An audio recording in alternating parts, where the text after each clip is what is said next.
앞으로는 미래 전장에서 군사 우위를 점하기 위해 최첨단 무인 로봇과 레이저포 같은 다양한 미래형 군용 장비가 개발될 예정인데요.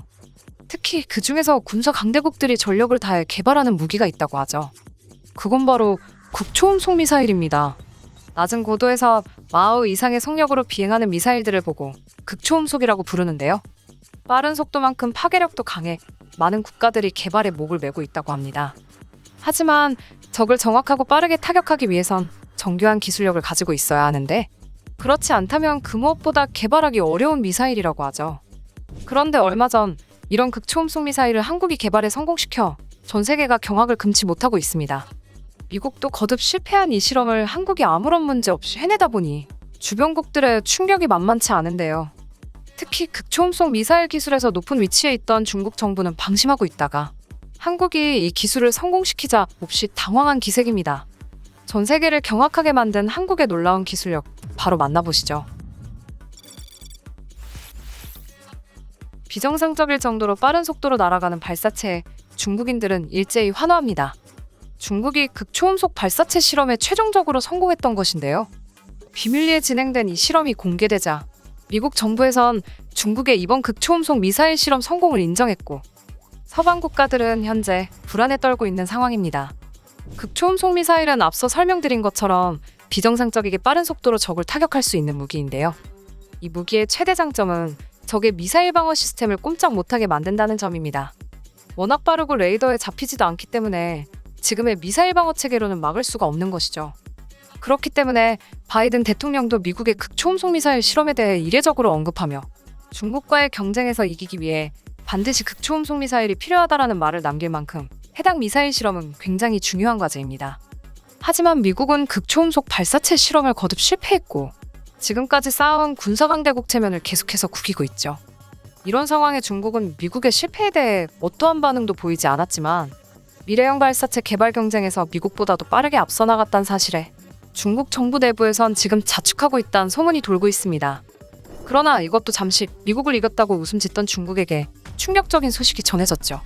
바로 한국이 극초음속 발사체 개발에 성공한 소식이 전 세계로 타진된 것입니다.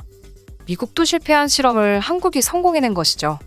미사일 경쟁을 지켜보던 한국은 탄도미사일 방식의 극초음속 미사일 개발을 쥐도새도 모르게 완료했다 알리고 2030년에는 실전 배치가 가능하다란 계획을 발표했죠. 한국이 해당 미사일 개발 성공을 해낼 것이라고 예측한 이가 전 세계에 아무도 없어서 뜬금없이 한국에서 개발 성공 소식이 나왔을 땐 전 세계가 경악할 수밖에 없었습니다. 그 실체는 지난 국방과학기술 대제전에서 민간에게 처음 공개되었었는데요. 한국형 극초음속 미사일인 일명 하이코어는 미사일이 갖춰야 할 기능을 다 갖춘 극초음속 발사체이며 포격과 탐색기가 없는 대신 복합 레이저 측정 장치와 유동정보 측정 장치 등을 탑재한 것으로 알려졌습니다. 비행 제어 장비와 기동식 날개가 연결되어 있어서 비행 경로를 바꾸거나 움직일 수 있죠. 그러나 미사일처럼 적을 찾지 못한다는 아쉬움이 있지만 하이코어에는 관성 항법 장비가 달려있어 정해진 코스대로 정확히 날아가 목표 지점을 공격할 수 있는 이점을 지니고 있습니다. 하지만 무엇보다 마하 이상의 속도로 이동할 수 있는 발사체라는 점에서 한국의 기술력이 중국이나 미국만큼 빠르게 발전했다는 것을 알 수 있죠. 이 속도를 유지하면서 비행하려면 최첨단이라 불리는 이 기술력이 필요한데요. 그 기술력이 바로 스크램 제트 엔진 기술입니다. 빠른 공기 흐름 속에서도 연소를 일어나게 하는 엔진 기술로 한국은 후발주자임에도 불구하고 고난도의 이 기술을 성공시켰죠. 사실 해당 기술을 빨리 개발할 수 있었던 데엔 바로 누리호 개발에 기반을 두었기 때문입니다. 누리호가 위성을 올리는 데 사용한 2단 킥모터 기술을 응용해 한국은 현무투 시미사일 발사 기술까지 만들어냈었는데요. 더불어 한국형 극초음속 미사일 하이코어는 누리호 엔진 기술과 더불어 러시아가 두고 간 완제품 엔진의 영향을 많이 받았기 때문에 그동안 쌓아온 미사일 노하우들을 융합해서 하이코어 개발에 큰 영향을 줄 수 있었던 것입니다.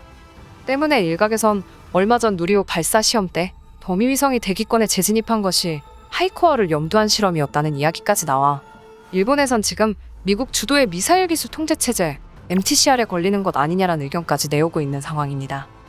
일본뿐만 아니라 중국에서도 비상이 걸렸습니다. 현재 서해는 중국 항모들의 빈번한 침입으로 늘 긴장 상태에 놓여 있었는데요.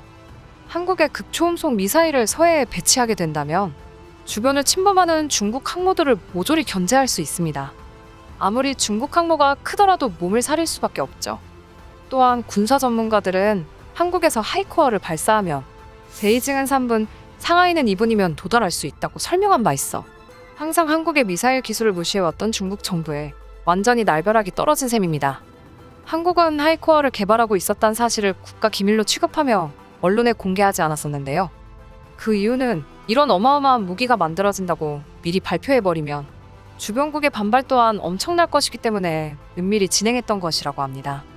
그 때문에 한국은 그저 결심만 내리면 언제든 추가 개발할 수 있다고 밝혔는데 일각에서는 이미 만들어놓고 공개 시기만 조절한 것이 아니냐는 의혹도 제기하고 있는 상황이죠. 게다가 한국형 신형 전투기 KF-21에 하이코어 미사일 탑재가 가능하도록 내부 무장창을 새로 개발할 것이란 이야기가 있는데요.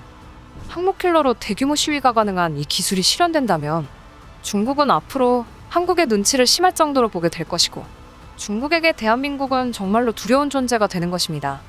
거칠 것 없는 한국의 기술 개발 능력에 박수를 보내며 한국의 극초음속 미사일 개발에 힘써주신 관계자분들에게 감사함을 전하고 영상 마치겠습니다.